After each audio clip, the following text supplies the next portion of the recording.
Good afternoon. My name is Dan Scripps, Chair of the Michigan Public Service Commission. I call this meeting of the Commission to order on August 7, 2025 at 1 o'clock p.m. Madam Secretary, please call the roll. Chair Scripps, Present? Commissioner Peritick, Present. Commissioner Myers. Mr. Chair, you have a quorum. Thank you, Madam Secretary.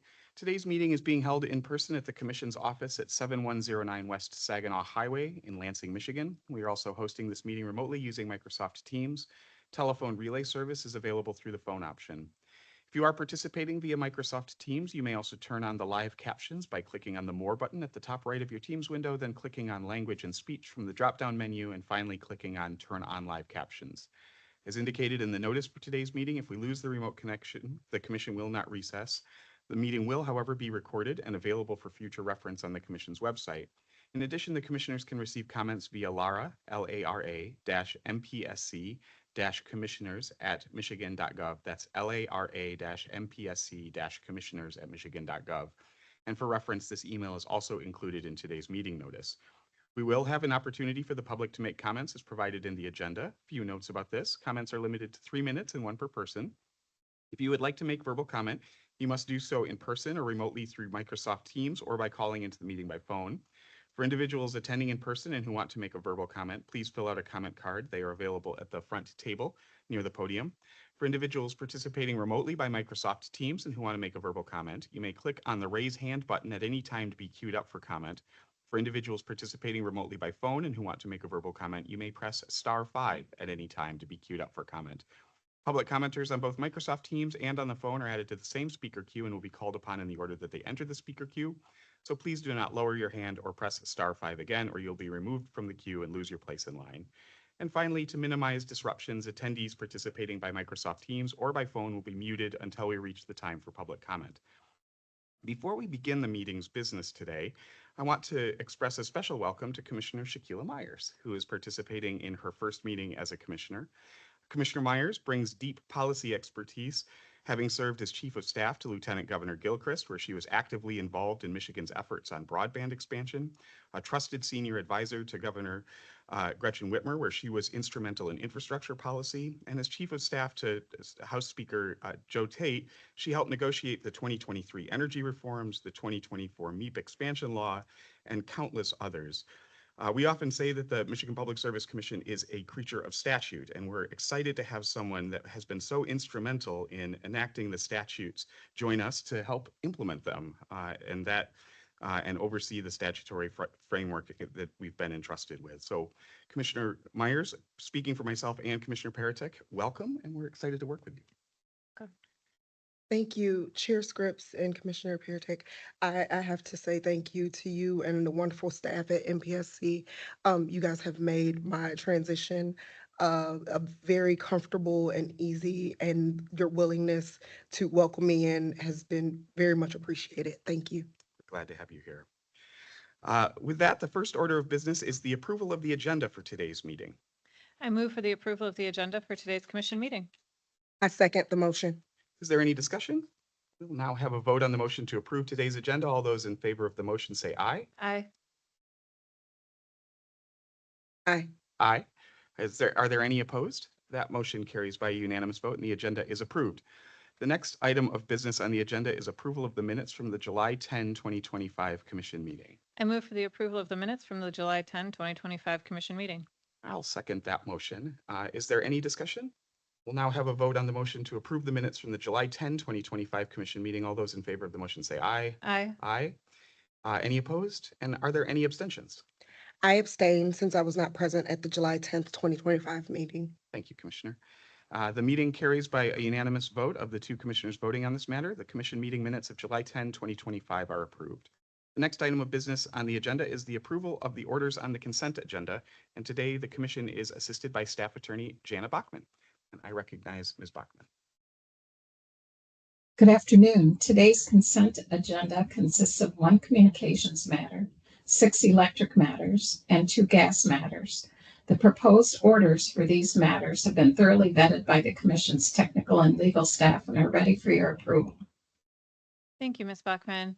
I move for the approval of the orders on the consent agenda. I second the motion. Is there any discussion? We will now have a vote on the motion to approve the orders on the consent agenda. All those in favor of the motion say aye. Aye. Aye. Any opposed? Any abstentions? I abstain. I began my service on the commission July 21st, 2025. Having just been appointed, I have determined to abstain from voting on this motion. I am not sufficiently familiar with these matters to make an informed decision. I also intend to abstain from voting on all motions to approve orders on today's agenda for the same reason. Thank you, Commissioner. You're certainly not alone in that. I think I did that in my first meeting. I think you did as well. So we'll look forward to your votes next meeting. So, but with that, the motion carries by a unanimous vote of the two commissioners voting on this matter. The orders on the consent agenda are approved. I recognize Ms. Bachman. Item 4A1 is case number U-21910, which involves an application as amended filed by PB Michigan Fiber Asset Entity LLC for a permanent license to provide basic local exchange service in the incumbent local exchange carrier service territories throughout the state of Michigan. The order before you grants the permanent license. Thank you, Ms. Bachman. I move for the approval of the order in case number U-21910. I second the motion. Is there any discussion? We will now have a vote on the motion to approve the order. All those in favor of the motion say aye. Aye. Aye. Any opposed? Any abstentions? Aye. The motion carries by a unanimous vote of the two commissioners voting on this matter. The order in case number U-21910 is approved. I recognize Ms. Bachman. Item 4B1 is case number U-18425, which involves an application filed by Consumers Energy Company requesting ex parte approval of a power purchase agreement with SDS Hydropower Limited. The order before you approves the application. I move for the approval of the order in case number U-18425. I second the motion. Is there any discussion? We will now have a vote on the motion to approve the order. All those in favor of the motion say aye. Aye. Aye. Any opposed? Any abstentions? I abstain. The motion carries by a unanimous vote of the two commissioners voting on this matter. The order in case number U-18425 is approved. I recognize Ms. Bachman. Item 4B2 is case number U-20140, which involves the review and approval of extreme weather condition policies filed by the utilities in compliance with Michigan Code R460.134 of the Commission's Consumer Standards and Billing Practices for Electric and Natural Gas Service.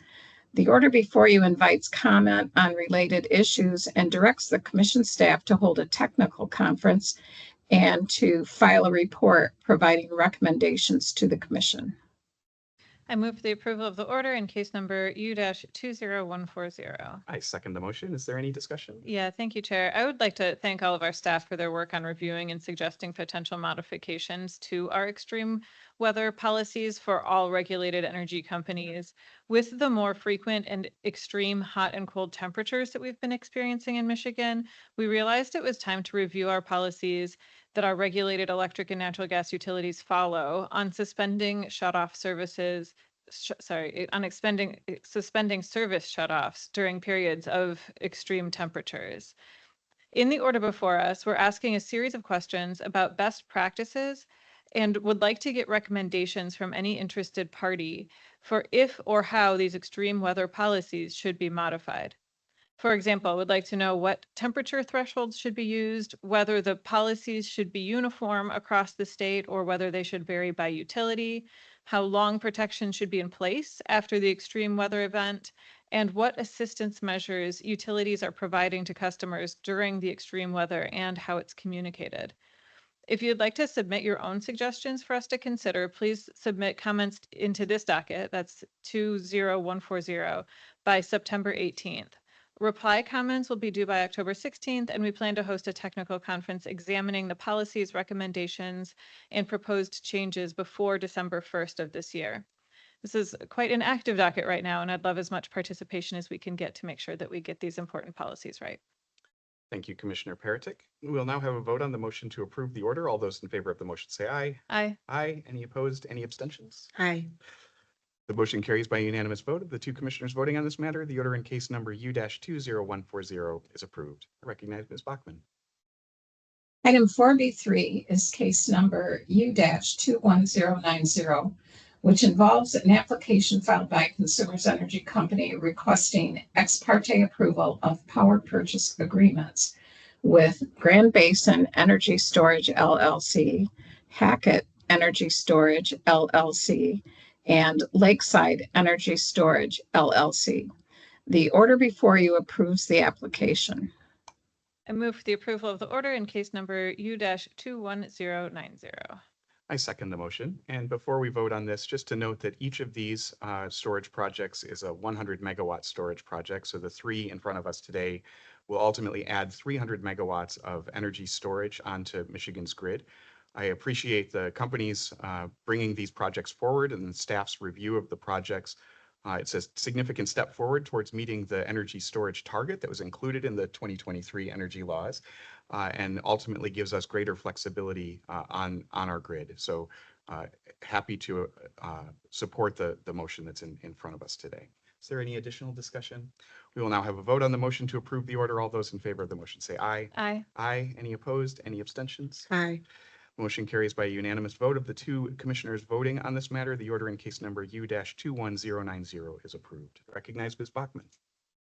Item 4B4 is case number U-21193, which involves an application filed by DTE Electric Company seeking ex parte approval of a request for the relevant electric retail regulatory authorities verification that the Monroe Storage Project, the Fermi Storage Project, and the Agre Solar Park Project qualify for inclusion in the Mid-Continent Independent System Operator Incorporated's Expedited Resource Addition Study process.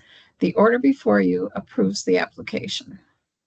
I move for the approval of the order in case number U-21193. I second the motion, and just a few words on this as well. So three projects here as well, 2 storage and 1 solar project. Notably, these were filed under the interim process that we had articulated earlier in the year when MISO first initiated their ERAS application. And so they are being considered and approved under that interim process. We'll have more to say on a final process later in today's agenda, but ultimately makes these 3 projects eligible for consideration under the expedited interconnection queue process, and ultimately provides a meaningful pathway to the addition of additional storage and solar projects should they ultimately be selected and move forward. I would note that this is not the approval of the underlying contracts in this, simply approval for their eligibility for the ERAS process. And it also doesn't provide a guarantee of cost recovery or any other rate-making treatment, simply a way of moving them forward in the time-limited expedited interconnection queue process that MISO has established and that FERC recently approved.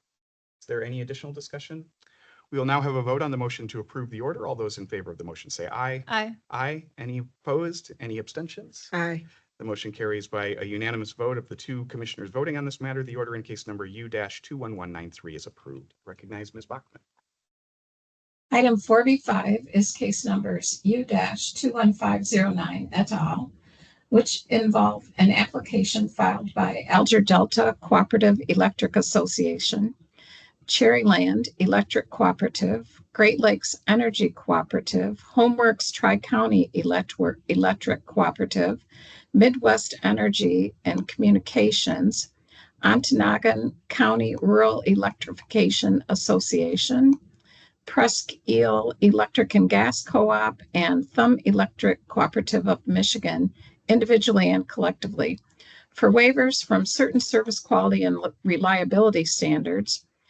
The order before you grants temporary waivers for certain cooperatives until December 31st, 2026, and requires updated reporting. Thank you, Ms. Bachman. I move for the approval of the order in case number U-21509 et al. I second the motion. Is there any discussion? We will now have a vote on the motion to approve the order. All those in favor of the motion say aye. Aye. Aye. Any opposed? Any abstentions? Aye. The motion carries by a unanimous vote of the 2 commissioners voting on this matter. The order in case number U-21509 is approved. Recognize Ms. Bachman. Item 4B6 is case number U-21662, which involves an application filed by DTE Electric Company requesting approval of its amended renewable energy plan. The order before you denies a petition for rehearing or clarification of the May 15th, 2025 order in this docket filed by the Michigan Environmental Council. I move for the approval of the order in case number U-21662. I second the motion. Is there any discussion? We will now have a vote on the motion to approve the order. All those in favor of the motion say aye. Aye. Aye. Any opposed? Any abstentions? Aye.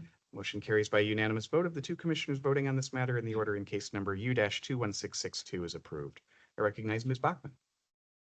Item 4B7 is case number U-21901, which involves an ex parte request filed by DTE Electric Company and DTE Gas Company for authority to waive one attribute of the company's data privacy tariffs as it relates to personally identifiable information for the single specific purpose of assisting the city of Detroit with the creation of an occupancy model to allow for the equitable distribution of services and access to resources in the city of Detroit.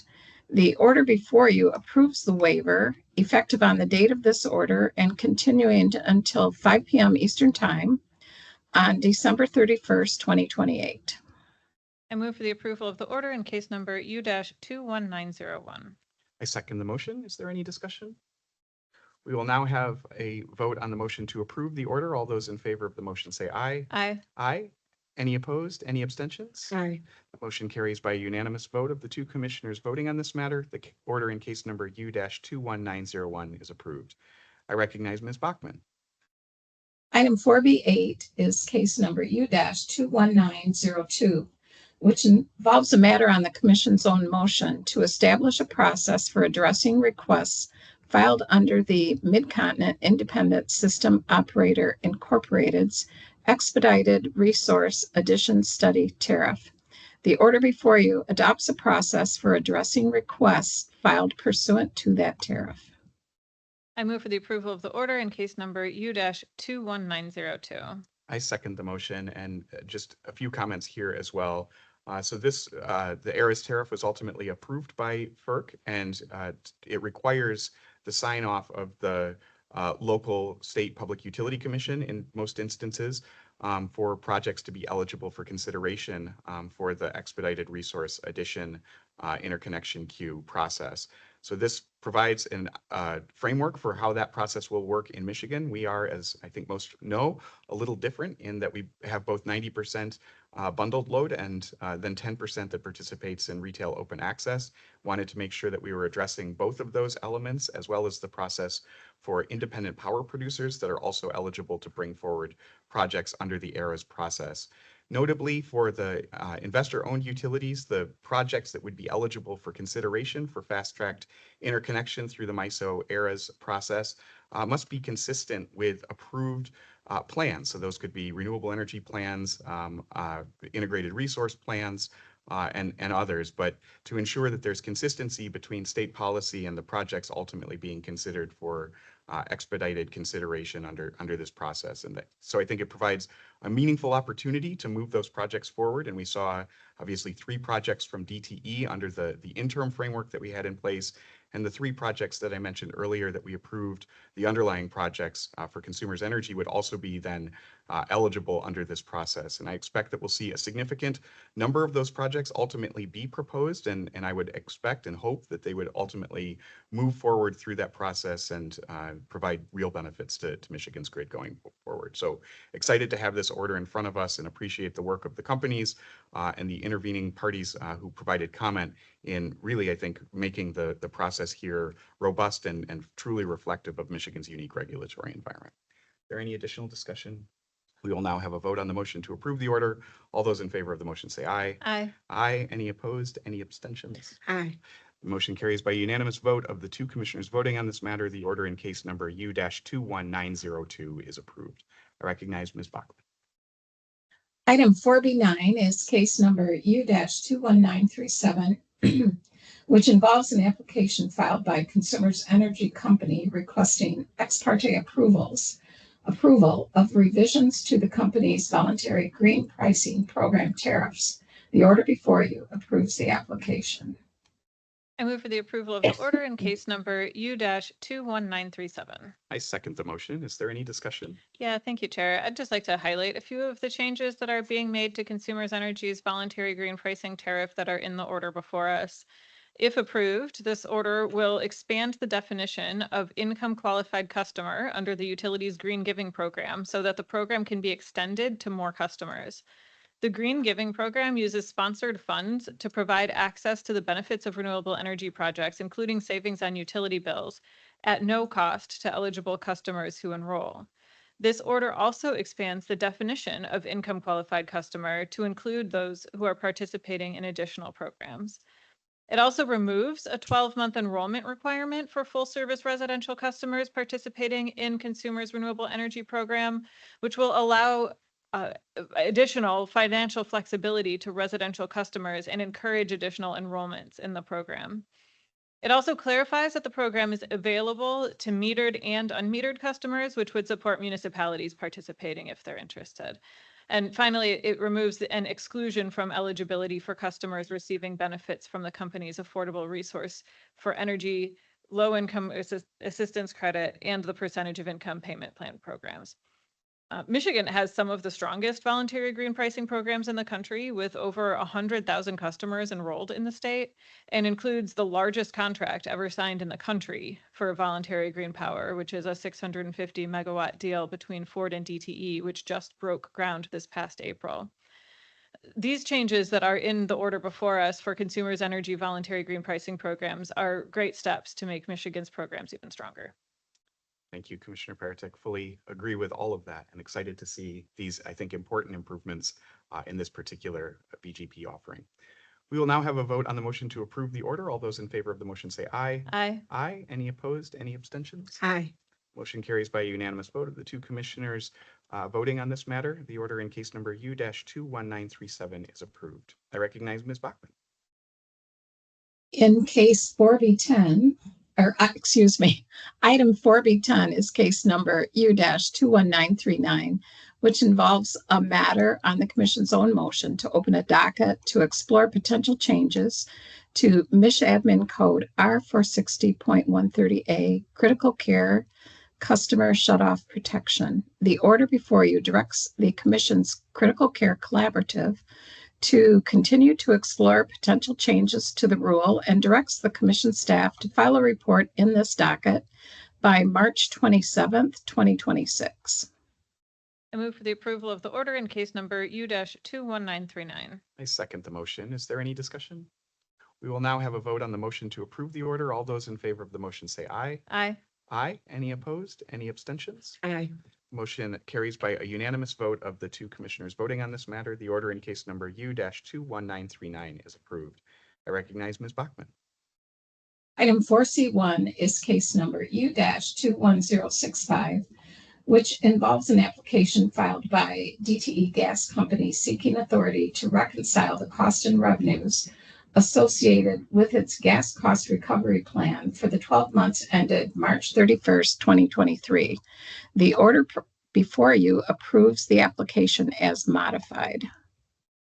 I move for the approval of the order in case number U-21065. I second the motion. Is there any discussion? Yeah, thank you, Chair. The order before us approves the application that DTE Gas filed requesting authority to reconcile its gas cost recovery revenues and expenses for the 12-month period that ended March 31st, 2023. And one of the contentious issues in this case involves the purchase of responsibly sourced gas, or RSG. For its past 4 GCR plan applications, DTE Gas has requested approval for recovery of the premiums associated with its purchase of RSG. As described by the company, responsibly sourced gas is, quote, natural gas that has been verified by a third party to have met specified environmental targets during production. In each of the prior relevant plan orders, the Commission has issued a Section 7 warning that indicates that RSG premiums may not be recoverable in the company's future reconciliation cases without first providing and quantifying evidence of how RSG delivers a benefit to DTE Gas's customers, and that such costs are reasonable and prudent. The Commission even indicates in our orders that we continue to recognize that there may be potential value in RSG, but this does not exempt the company from providing sufficient evidence to quantify the benefits related to the RSG premium paid. In the order before us, the Commission adopts the ALJ's recommendation to disallow cost recovery of the RSG premium in the absence of clear value to customers. DTE Gas also needed to present sufficient evidence that the company fully evaluated the commodity price for the RSG2, which the order before us deems it has not. And while the Commission has repeated its request to improve its presentation of evidence on customer benefits related to RSG several times, I would also like to remind DTE Gas that they do need to do better in response to discovery questions. As quoted from the PFD, staff noted, quote, that the company did not address the discrepancy between the discovery responses provided to staff and those provided to the Attorney General. And staff argue that DTE Gas failed to evaluate any alternative to non-RSG purchases, noting the company confirmed it did not have contemporaneous bids for non-RSG purchases. DTE Gas still affirms its aspiration to be best in the world and best for the world. The procurement of RSG is one of many steps that the company is taking to decarbonize, and an area where the company can have a direct positive impact by reducing the methane intensity of its portfolio in alignment with the company's priorities as an environmental leader. We just need to be able to evaluate it. Thank you, Commissioner Paratek. And just to echo that, I mentioned at the beginning that we are at the Commission a creature of statute. And so agree that there may be potential value in responsibly sourced gas and still believe that that is true. But the company must demonstrate what I would call a legally cognizable benefit under Act 304. Simply saying that there's a benefit or even a decarbonization benefit doesn't line up with what needs to be established under Act 304 to allow for recovery of these costs. So encourage the company to take another look at how it frames the arguments that it's making around responsibly sourced gas, and to provide us something that we can, under statute, approve in the future. We'll now have a vote on the motion to approve the order. All those in favor of the motion say aye. Aye. Aye. Any opposed? Any abstentions? Aye.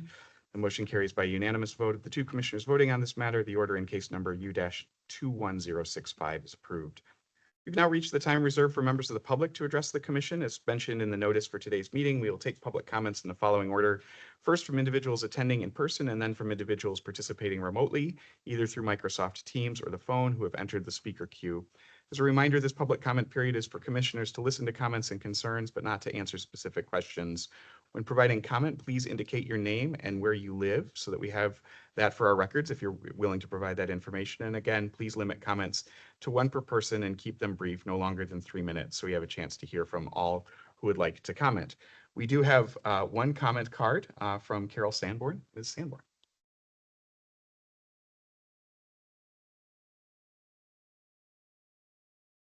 My First Amendment right to free speech. My opinions are my own and I am free to express them. On July 10th, Commissioners Paratek, Scripps, and Carrion approved the ITC METC 345 kilovolt transmission line project that will ruin and devalue my family's legacy home and an 80-acre field that was just tiled to improve drainage, even though they themselves had nothing good to say about ITC METC's treatment of landowners but company. Commissioner Paratek specifically stated that she can't in good conscience approve the line using the alternate route my son planned through state land because none of the landowners had been noticed. That's because ITC didn't follow PA 30's requirement that an alternate route be planned, yet her conscience isn't bothered by my family's rights being violated. The northernmost 13 miles of this project didn't have an alternate route planned. If PA 30 allowed for an overlap in the routing, it would have been specified in the wording. Every landowner on that last 13 miles is being violated. It's unjust, it's wrong. The commission is allowing a foreign-owned company the power to decide who is afforded an alternate route and who isn't afforded an alternate route. They are allowing a foreign company to decide who is allowed their due process rights and who isn't allowed their due process rights. None of you deserve the six-figure salaries the people pay you. If I have to come to every commission meeting until the end of your term, I will, just so that you are reminded of what you have done to my family. I look forward to new leadership in 2026 and newly appointed commissioners who will actually work for the people, not for these huge companies. None of you have worked for the rights of my family. This project should not have been approved, and ITC METC should have been ordered to contact the 6 families that were on the DNR state land route. That was the most common sense and fiscally responsible route before they were allowed to proceed. I don't believe there are any occupied homes on the route through state land. You don't care if you are wasting tax or ratepayer money by going over 8 miles out of the way, avoiding state land. You do not work for the people of the state of Michigan, even though the people, specifically my family, are the ones paying you. You failed my family. Do we have any other cards? Those in person who would like to speak today? Okay. We do have one person on the using the Teams option, and Darren Villarreal. You're there. Welcome you to provide comment as well. Can you hear me? I can, yes. Excellent. I've got a prepared statement. Thank you for allowing me 3 minutes to address the commission. My name is Darren Villarreal. I live in northern Oakland County for the last 36 years.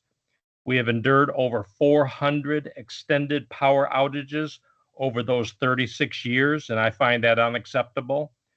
10 outages, extended outages. When I talk about an extended outage, I'm talking about 4 hours to 48 hours. We had 10 extended outages last year and 6 so far this year.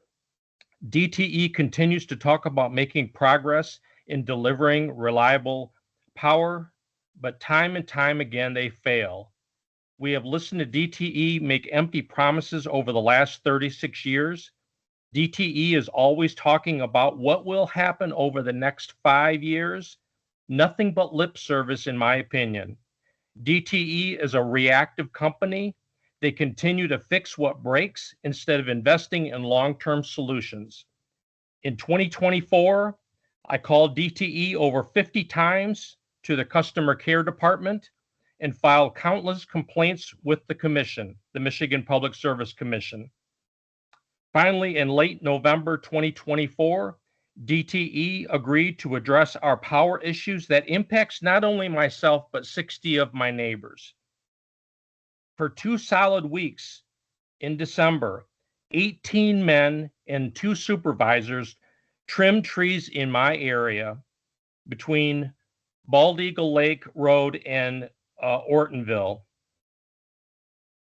One area was trimmed for the first time in 40 years. And that's coming from the supervisor with Wright Tree Service out of Iowa that does all the tree trimming. DTE also replaced 25 outdated fuses that were old and obsolete. And still we continue to lose power at a high rate. DTE's leadership is all about them and not about the customers. That's what monopolies do.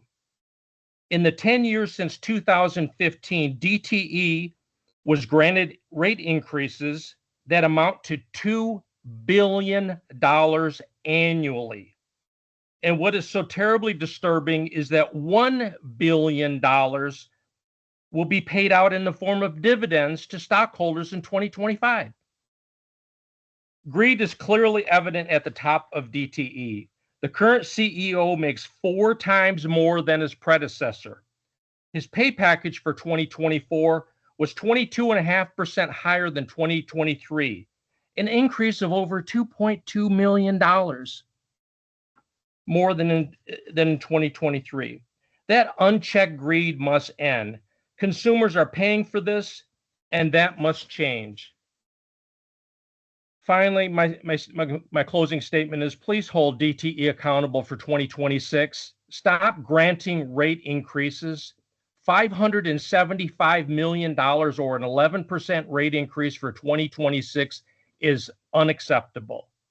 The monies charged to consumers in the form of a rate increase needs to be placed into escrow. Only when DTE performs should they be compensated.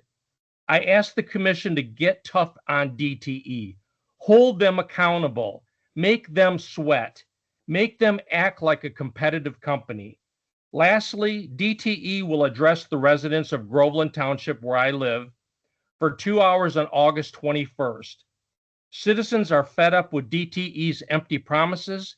People in our community are reaching out to the Groveland Township team, and they're fed up with all the calls coming into the township about problems with DTE. Thank you for my time, and thank you for listening. Thank you, Mr. Villarreal.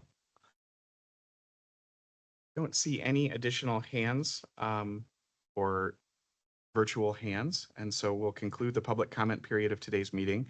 Please note that the public may continue to submit comments to the commissioners via email at lara-mpsc-commissioners@michigan.gov. And again, that email address is in the meeting notice. Are there any announcements this morning? Okay, with that, we'll conclude today's meeting. The next regular commission meeting is scheduled for Thursday, August 21st, 2025 at 1:00 p.m. Is there a motion to adjourn? I move to adjourn today's meeting.